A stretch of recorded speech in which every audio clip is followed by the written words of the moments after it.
em todas as línguas, o verbo é uma ação. Então, em tudo que nós falamos ou fazemos todos os dias, nós estamos a fazer uma ação. Então, para você falar uma determinada língua, você precisa ter domínio de tempos verbais, sejam elas simples, compostas, enfim, por aí. Então, olha, muita gente fica travada por causa do quê? Elas confundem tempos verbais simples e tempos verbais compostos. Em português são diferentes formas e tempos, modos verbais. Podemos encontrar o gerúndio, pretérito perfeito, imperfeito, pretérito perfeito, mais que perfeito, conjuntivo, futuro do conjuntivo, modo condicional, gerúndio. Agora, em inglês a mesma coisa funciona, só que muita gente fica travada ou perdida quando a questão é saber distinguir numa determinada frase em que tempo e pessoa alguém está a falar, não é? Olha, repara que este aqui é um pronome pessoal, né? Pronome pessoal, que é eu ou I. Em que pessoa? Olha, também nós precisamos entender que quando se trata de gramática, de classificação de pessoa gramatical, temos que saber que elas trabalham em número e gênero. Quando se diz em número, estamos a falar de eu, é a primeira pessoa gramatical do singular. Como seria do plural? Seria nós, porque eu logo não estou sozinho, estou falando com alguém. Logo, nós estamos a falar inglês. Significa que estamos a falar na primeira pessoa gramatical, neste caso do plural. Do singular seria só eu a falar, não é? Certo. Então, aqui estamos a falar simplesmente do verbo to be. Na primeira pessoa gramatical, no simple tense, no presente do indicativo. I am, you are, he is, she is, we are, you are, they are. Estamos a falar do verbo ser, simplesmente. Agora aqui estamos a falar do verbo ter em inglês. I have. Isso, como seria a estrutura disto tudo aqui? A estrutura é simplesmente pronome mais o verbo. Tempos simples são formados por pronome mais verbo. Simplesmente I am. Ponto. Aqui, se você quiser, pode acrescentar o predicado, não é? A mesma coisa. I have é um pronome mais verbo. Se eu quiser, posso acrescentar o predicado aqui. Enfim. Agora, a situação muda quando começamos a dizer I have been. Em que tempo a pessoa está a falar aqui? I have been. Então, é aqui onde entram tempos verbais compostos. Já simples são aqueles que simplesmente pedem o pronome mais verbo e o predicado.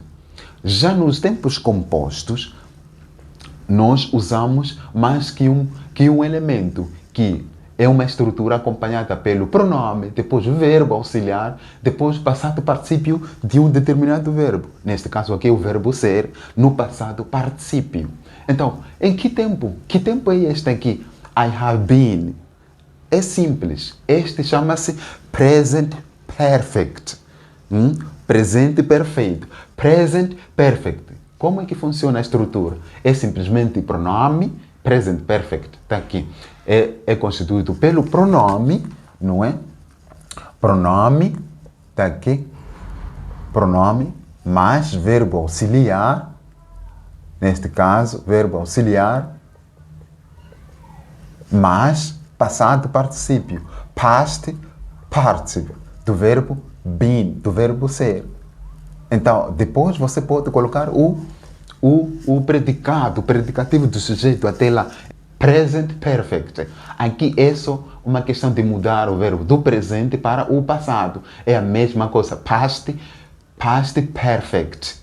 Tense. I had been. Eu tinha estado, ou estive, ou fui. I have been. Eu tenho estado a falar. Eu tenho estado a ensinar inglês. I have been teaching English. Agora, aqui a mesma coisa. Aqui, a estrutura continua a mesma, aqui apenas muda a expressão. I will have. Existe outra particularidade em que eu posso simplesmente usar esta aqui, futuro simples. I will, mais o verbo. Se você quiser colocar aqui o verbo. Mas aqui também é o futuro. I will have been. Você pode continuar a mesma coisa. Existem casos em que, se você adicionar o will, olha, pessoal, will é uma expressão em inglês, é uma expressão inglesa que serve para nos ajudar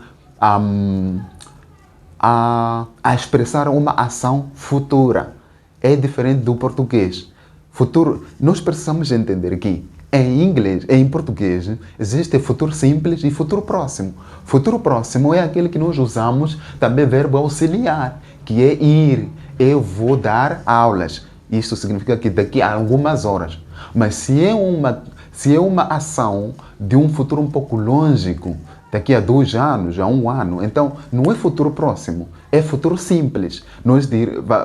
Eu posso dizer, eu darei aulas. A gente só transforma o radical do verbo. Já no inglês, não é assim.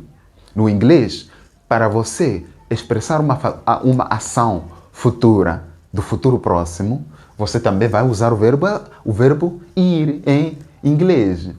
Agora, o que seria I will have been? Este é future perfect continuous. Perdão, não é continuous. Apenas future perfect tense. Simplesmente.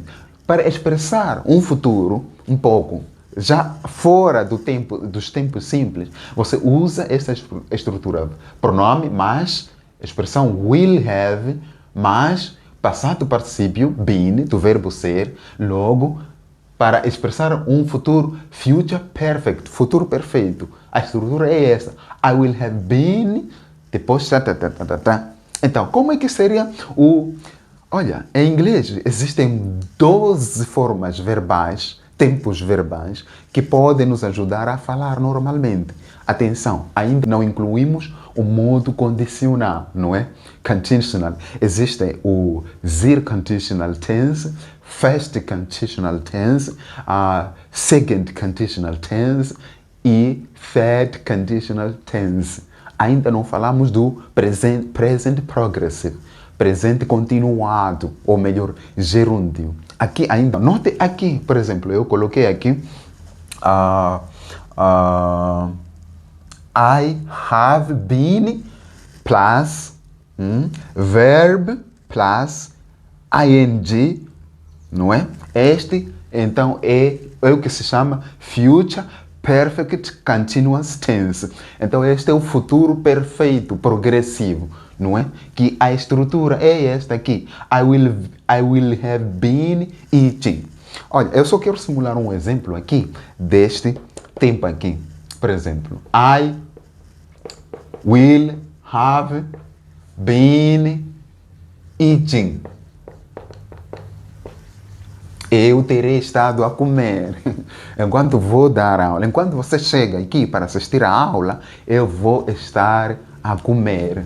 I will have been eating. Amigo, em inglês não pode esperar encontrar a discriminação dos tempos verbais lá em diferentes situações num determinado texto, assim como habituou. É isto que mata a maioria, que acha que inglês é difícil. Muita gente acha que falar, ter domínio em inglês, é tentar buscar aquele inglês técnico lá, inglês muito profundo, para irem passar numa entrevista. Não, não é isso. Se você não consegue falar a sua rotina diária em inglês, em pequenas palavras, frases, constituídas por tempos verbais simples, amigo, não vai passar no inglês profundo. Porque você busca termos muito difíceis, não é? De um inglês técnico, quando você não domina o nível 1. Não, é impossível, meu irmão. Let's practice English together.